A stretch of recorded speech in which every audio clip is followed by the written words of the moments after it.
Ma'am तुम्ही मला गंधाली पाटोदांची माहिती व्हेरीफाय करायला सांगितली होती. शूट सगळं काही ऑथेंटिक आहे मॅडम. कशावरून? तुम्ही दिलेल्या पत्त्यावर मी गेलो होतो. घर बंद होतं. खिडकीतून आत बघितलं तर तिचे काही फोटोज होते फॅमिलीसोबत. आणि मी शेजारी एक बाईकडे चौकशी पण केली. ती म्हणाली मी इथेच राहते. ओके, पण मग आजूबाजूच्यांनी काही तुला विचारलं नाही? म्हणजे तू का आलायस, का चौकशी करतोयस, त्यांना संशय नाही आला तुझा? नाही, मी एक व्हेरिफिकेशनसाठी आलो असं सांगितलं. Okay, so you mean to say Gandhali Patwardhan मी जी काही माहिती दिली ती सगळी ऑथेंटिक आहे आणि काही फ्रॉड नाही? हो ma'am. Are you sure of that? हो मॅम. 100%? हो मॅम. कूल, गो.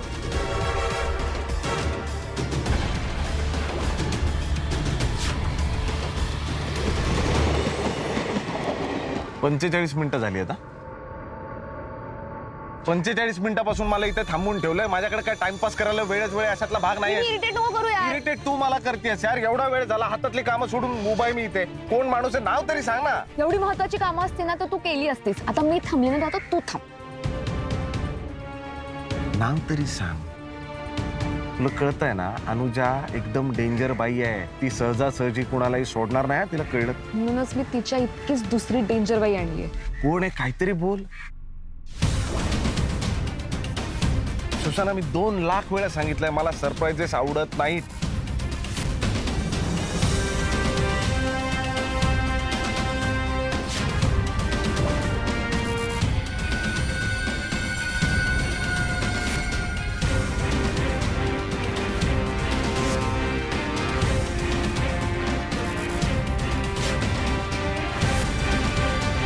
सर, तुमचं काहीतरी काम होतं असं म्हणत होती शो. नाही, माझं काही काम नाही तुमच्याकडे. वहिनी आहे बघा, ही बावळट आहे. हिला कळत नाही. तिने तुम्हाला जे काही सांगितलंय ते फार अवघड मिशन आहे. म्हणजे जीवाची जोखीम आहे वहिनी. मी ही रिस्क नाही घेऊ शकत. मला माफ करा, सॉरी. सर, एका शूर आणि हुशार पोलीस ऑफिसरची बायको आहे. स्वतः पेशाने वकील आहे. माझ्याबरोबर जे सगळ्यात जास्त वाईट घडणार होतं ना, ते घडून गेलंय. यापेक्षा जास्त काही वाईट घडणार नाही आता. तुमचा काय प्लॅन आहे तो माहित नाही मला. माझ्या नवऱ्याच्या खुनाला शोधायला मदत होणार असेल ना, तर ते मी करणार. त्यासाठी माझा जीव गेला तरी चालेल.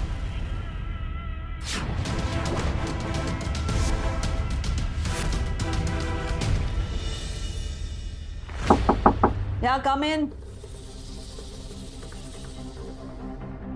मॅडम, बाहेर फक्त वॉचमॅन काका आहेत आता आणि ऑफिस एरियामधली पण लोक गेली आहेत. मग मी निघू का? How dare you. मी तुला आधीच सांगितलं होतं की माझ्या ऑफिसमध्ये काम करायचं असेल तर फुल डेडिकेशननी करावं लागेल. सांगितलं होतं. आणि मग तुला जर एवढीच जायची घाई असेल तर मग आत्ताच जा ना. कशाला थांबलीस? जा, आत्ताच जा. आणि मग उद्याही आली नाहीस तरी चालेल. मॅडम, आपली सगळी कामं झाली आहेत. मी चेक केलं ना. तरी तुम्हाला असं वाटत असेल की काहीतरी राहतंय तर सांगा, मी थांबते. हो, म्हणजे थांबावंच लागेल. खूप महत्वाचं काम राहिलंय. हो, सांगा ना मॅडम.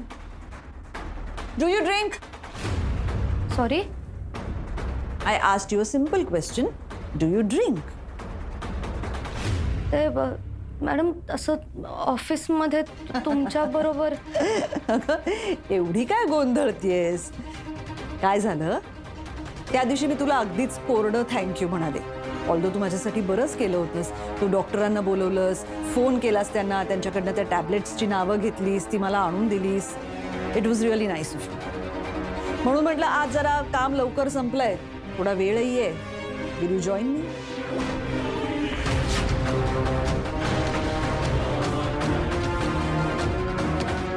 येस.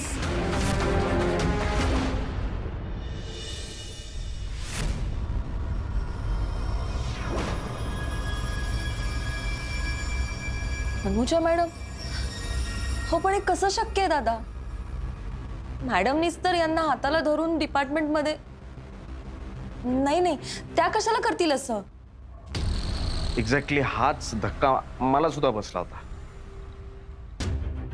मला सुद्धा हेच कळत नव्हतं की अनुजा हे सगळं कसं करू शकते. आता काय या सगळ्या गोष्टींचं स्पष्टीकरण तिच्याकडेच आहे, पण मुळात काय अनुजा हे स्वतःसाठी करते की कोणाच्या तरी सांगण्यावरून करते हे कळणं महत्वाचं आहे ना. पण हे तुम्ही कसं शोधलं? खरं तर मी माती खाल्ली. म्हणजे अनुजाला मी इथे बोलवलं होतं माझ्या घरी आणि मी भडाभडा तिच्या समोर सगळं ओकलो. पण त्याच्यात एक गोष्ट चांगली झाली हा वहिनी. अनुजा कव्हर अप करण्यासाठी ज्या काही स्टोऱ्या रचत होती ते ऐकून मला काहीतरी गडबड वाटली आणि मी त्यावर थांबलो नाही. मी या सगळ्याच्या मुळाशी गेलो. तिची प्रत्येक स्टोरी मी क्रॉस चेक केली, प्रत्येक स्टोरी. आणि मग मला कळलं की नाही, ती जे सांगते तसं घडलेलंच नाही. सगळं काहीतरी वेगळंच आहे, काहीतरी विचित्रच आहे.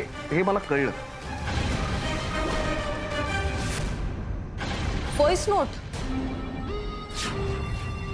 यांची शेवटची voice note.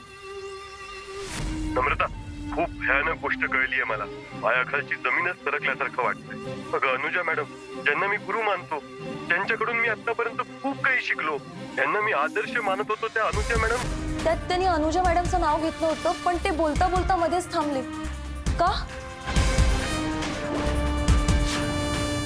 I mean it's strange. म्हणजे अनुजा माझी सर्वात जवळची मैत्रीण असून तिने मला गद्दार ठरवलं.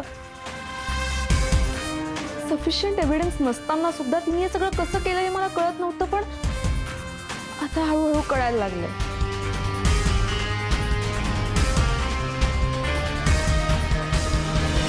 हे आदर्श मानायचं मॅडम. त्यांच्यावर खूप विश्वास होता. मागच्या काळात त्यांच्याकडून चूक झाली ना, तेव्हा सगळ्यात जास्त वाईट त्यांना या गोष्टीचं वाटलं होतं की त्यांनी मॅडमना डिसअपॉइंट केलं, त्यांचा विश्वास मोडला. आणि आज मॅडम स्वतःच असा नवरा त्या बाईला मोठ्या बहिणीसारखं मानायचा. आणि तिने जर वहिनी एक सांगू, तुम्हाला जर आम्हाला मदत करायची नसेल तर आम्ही तुम्हाला फोर्स करणार नाही. आम्ही समजूच शकतो की तुम्ही कशातून जाताय. आता तुम्हाला प्रचंड मानसिक त्रास होत असेल या सगळ्याची आम्हाला पूर्ण कल्पना आहे वहिनी. तुम्ही आता या क्षणी आम्हाला नाही म्हणू शकता, आम्ही तुम्हाला काही म्हणणार नाही.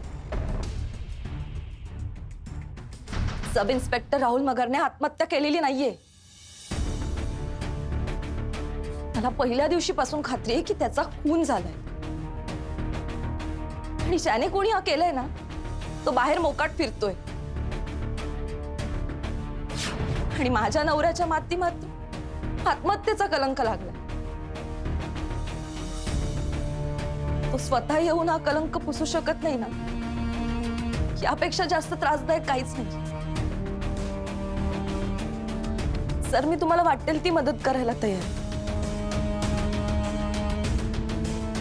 पण माझ्या नवऱ्याचा जीव कोणी घेतलाय ना, हे कळायलाच हवं.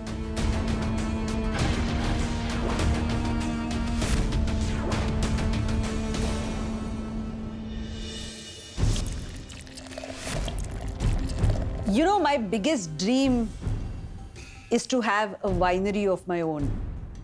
माझी स्वतःची वायनरी असेल. तर मग सगळ्या पार्टीज आपण तिकडेच करू. All the best madam. Thank you. मी निघते. चाललीस एवढ्यात? नाही नाही, थांब थांब, अजून एक स्मॉल. अहो नाही, अहो नको हे ग. मॅडम. अहो घरी जायचंय. मग नको नको. जाशील की, उलट आज मस्त अशी हवेत उडत जाशील. फक्त त्यानंतर परत कधीच येणार नाहीस तू. मी का परत येणार नाही? कारण तुझे आई बाबा म्हणतील तुझी बॉस वाईट आहे, ती तुला वाईट सवयी लावते. छे, नाही म्हणणार असं कोणी? नाही. कोण असतं तुझ्या घरी? आई बाबा मी. आई बाबा असतात? नक्की? हो, मग घरी त्यांच्याकडे जाते रोज मी. हो. पण तू तर इंटरव्ह्यूच्या वेळी असं म्हणाली होतीस की lost one of your parents recently. छे, नाही काय काय काय बोलताय मॅडम? तू सांगितलं होतंस ना असं. रिसेंटली तुझ्या घरी काहीतरी ट्रॅजेडी झाली, कोणीतरी गेलं किंवा हरवलं असं काहीतरी. नाही हो नाही. हो मे बी दुसऱ्या कोणाबद्दल तरी काहीतरी माझ्या डोक्यात ते असेल. I don't know. किंवा मला झाली असेल थोडीशी. पण मग काय बॉयफ्रेंड इश्यूज? ब्रेकअप झाला रिसेंटली. अच्छा, ते बोलली असशील तू. काहीतरी म्हणाली होतीस तुम्हाला. मग आता काय फुल देवदास झोन मध्येस का? नाही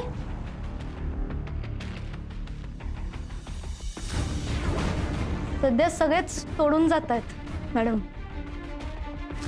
पण जाऊ दे, काय नवीन शोधायचंय. Perfect, that's the spirit. मी तुला एक सांगू का, म्हणजे मी तुझ्यापेक्षा बरीच मोठी आहे म्हणून सांगते. हे आई वडील, बॉयफ्रेंड, हे सगळे ना तेवढ्या पुरते ठीक असतात. त्याच्यापेक्षा जास्त त्यांच्याशी इमोशनली अटॅच व्हायचं नसतं. एका पर्टिक्युलर एज नंतर आपण इंडिपेंडेंट असतो. आपली मोठी मोठी ड्रीम्स असतात, ती आपल्याला अचीव करायची असतात. हे लोक ना आपल्याला फार असे इमोशनली त्यांच्या जाळ्यात अडकवून ठेवतात. आपण नसतं अडकायचं. आपण मस्त इंडिपेंडेंट व्हायचं, आपण आपलं आयुष्य जगायचं. चल तुला घरी ड्रॉप करते. नाही नको, जाते. कशी जाशील तू? तुला नाही जाता येणार. मी तुला ड्रॉप करते. का नाही, जाते मी. अगं नाही जाऊ शकणार तू. ऍक्सिडेंट होईल तुझा. ऍक्सिडेंट होईल, मरून जाईल. तशी ती वाट बघते ना. ती कोणती? Death. What? Death is the only truth after all. बापरे, का?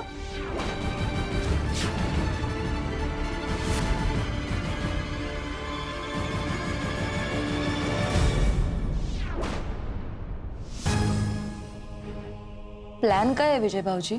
तुम्ही अनुजाचा विश्वास संपादन करा. पण कसं? तुमच्याकडे लॉची डिग्री आहे.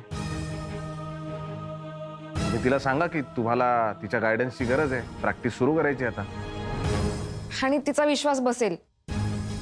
बसणार ना, का नाही बसणार? मगरनी स्वतः यांनी लॉची परीक्षा जेव्हा पास केली तेव्हा पेढे दिले ना सगळ्यांना. असं काय करते? आणि शिवाय अनुजा पण म्हणाली होती की कधी काही वाटलं तर मला सांगा, मी मदत करीन. या इट ऑल फिट्स. काय झालं? गंमत वाटली. बसली? काही नाही, मी खरंच त्यांना 1-2 दिवसानंतर कॉल करणार होते. गायडन्स हवा होता म्हणून हसायला आलं. सगळंच किती बदललंय ना. वहिनी, एक खरं खरं सांगू, तुम्हाला जर नसेल करायचं नाही तर तुम्ही नका करू. नाही, मी अजिबात असं याने म्हणत नाहीये. म्हणजे आम्हाला वाईट वाटतंय म्हणून म्हणत नाही. आम्ही समजूच शकतो. आता तुम्हाला सगळ्यात जास्त गरज आहे स्वतःला सावरण्याची. हा जो काय आघात तुमच्या आयुष्यावर झालाय त्यामुळे मनाची अवस्था नाजूक आहे तुमची. या सगळ्यातून बाहेर येण्यासाठी तुम्हाला थोडा का होईना वेळ लागणारच आहे. खरं तर या सगळ्यातून आम्ही तुमच्याकडून ही अपेक्षा करणं हे आमचं चुकतं आहे. तुम्ही आत्ता या क्षणी जरी नाही म्हणाला तरी कोणीही तुम्हाला स्वार्थी म्हणणार नाही. आणि स्वतःसाठी जरी स्वार्थीपणा केला तरी हू केअर्स. सुविचार क्रमांक 49. अंगात पुरेसं बळ नसताना केलेलं युद्ध हे माणसाला खचवतं वहिनी. किंवा अशाच वेळी आपल्याला आपल्या ताकदीची जाणीव होते, त्याची कल्पना बऱ्याचदा आपल्यालाही नसते. आता जर मी शांत बसले ना तर आणखीन गरतेच आहे. आणि मग मला हरण्याची सवय लागली. माझ्या नवऱ्याने मला फार कष्टाने आणि जिद्दीने शिकवलं, स्वतःच्या पायावर उभं राहायला शिकवलं. त्याला मी हरलेली आवडणार आहे का? मी तुमच्या सोबत आहे विजय भाऊजी, काळजी करू नका.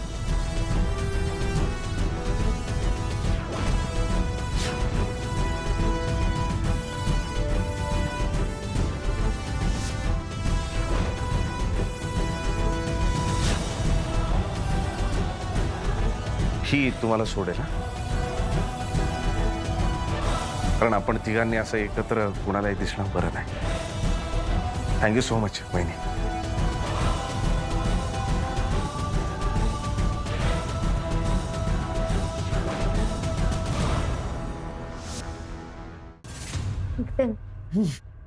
ऑलराइट, चलो टाटा. अगं ए हळूहळू, chill chill, relax relax. Okay. Okay, हो नक्की? हो हो. जरा जास्तच झालीये तुला. खरं सांगू का, हा,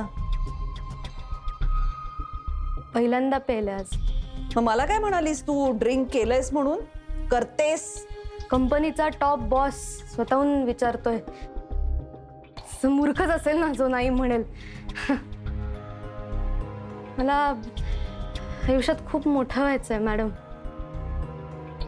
आणि आता कळतंय की मोठ्यांच्यात राहूनच आपोआप मोठे होतो. पण म्हणजे तू खोटं बोललीस माझ्याशी. इनोसेंट लाय, इनोसेंट लाय. आणि मग हे असं इनोसेंट किंवा मुद्दाम किती वेळा खोटं बोललीस तू माझ्याशी?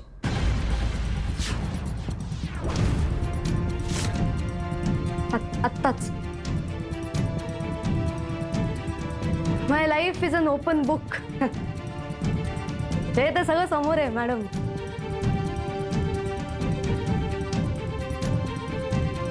Drama. I quite like you, Gandhali. Gandhali. मला फक्त तुझं नाव नाही आवडलं, पण बाकी हुशार मुलगी आहेस तू, चांगली आहेस. राहिलीस टिकलीस तर मोठी होशील, एवढं लक्षात ठेव. वही तो इरादा है ना. हाँ मैडम, देखते हैं अभी.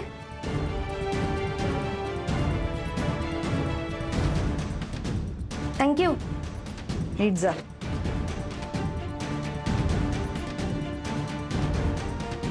सावकाश.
ओ बाजूनी चला, बाजूनी. तानिया, थांब थांब थांब. तू कुठून आलीस आत्ता? दारू पेलीस तू? कुठे होतीस तू? कशी आलीस इथपर्यंत? कोणाबरोबर दारू पित होतीस? मी का सांगू? कोण होतं तुझ्या बरोबर आता? मला जरा नीट सांग सानिया. मी का सांगू? तुला हे कळतंय ना, जे काही तू वागतेस हे चुकीचं आहे? हा, हे मान्य आहे, जे काही घडलंय ते भीषण आहे, पण जर तुला कोणी सांगितलं असेल ना हे दारू वगैरे ही व्यसनं करावी मग दुःख हलकं होतं वगैरे, तर ते चूक आहे बरं बाळा. जो माणूस बिना नशेचं बिना व्यसनाचं स्वतःला सांभाळतो ना, तो खरा माणूस. नको याच्या नादी लागू. ऐक माझं, मोठा भाऊ म्हणून हात जोडून सांगतोय तुला. परत नको करू. जर हे असं काय करताना दिसलीस ना मला परत तर काय कराल? कुठल्या हक्काने ओरडाल? सोड तू, चल तू घरीच.